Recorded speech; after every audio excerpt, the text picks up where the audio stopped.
नमस्कार मित्रांनो. आजचा विषय तसा एक वेगळाच विषय आहे, कारण त्या विषयावरती सर्रास बोललं जात नाही आणि जरी बोललं तरी ऐकणाऱ्यावरती म्हणावा तसा प्रभाव पडत नाही. कारण विषय खूप छोटा आहे, पण आपण त्या विषयाला म्हणजे असं भाव देत नाही किंवा वाव देत नाही. खूप छोटे विषय असतात, आपल्या आजूबाजूला असतात, आपल्याला कुठं चाललं की आपल्या सहज लक्षामध्ये येतात, पण त्या विषयाचा आपल्या आयुष्यामध्ये कशा पद्धतीनं वापर करता येतो हे मात्र आपण विसरून जातो. आणि त्यासाठीच तुमच्या समोर एक छोटासा विषय आहे. विचार करा, काही माणसं मी बघितली की मी टेन्शनमध्ये आहे, मला लय प्रेशर आहे, मला ह्या गोष्टीचा त्रास आहे, किंवा मी खूप कर्जामध्ये बुडालेलो आहे. अशा अनेक गोष्टी हे मला लोकांकडून ऐकायला भेटतात. आणि त्यावेळेला माझं मन सुद्धा असं सुन्न होऊन जातं की आता ह्यांना काय बोलावं, ह्यांना काय सांगावं आणि काय उत्तर द्यावं.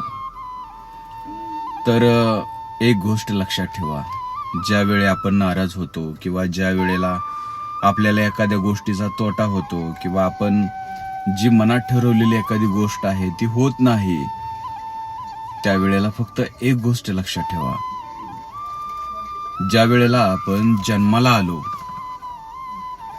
त्यावेळेला आपल्या बरोबर काय होतं,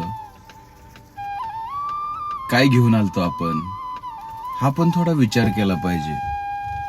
आपण जन्माला आल्यानंतर काहीच घेऊन येत नाही, कारण जे काही निर्माण करतो ना ते इथं आल्यावर करतो. मग का टेन्शन घ्यायचं? हा ठीक आहे, एखाद्याकडे संपत्ती भरपूर होती पण ती संपली,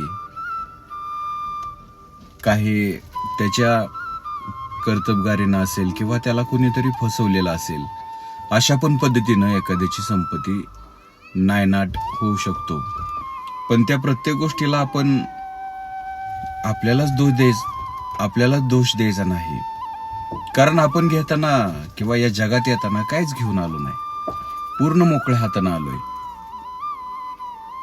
त्यामुळं आनंदित राहा आणि पुन्हा एकदा नव्यानं सुरुवात करा. कारण ज्यांच्याकडे शून्य असतात ना, त्यांनाच खरं तर खूप मोठं होण्याची संधी असते. कारण पुढं आकडे लिहायचं असतात, कारण शून्य तर अगोदरच असतात.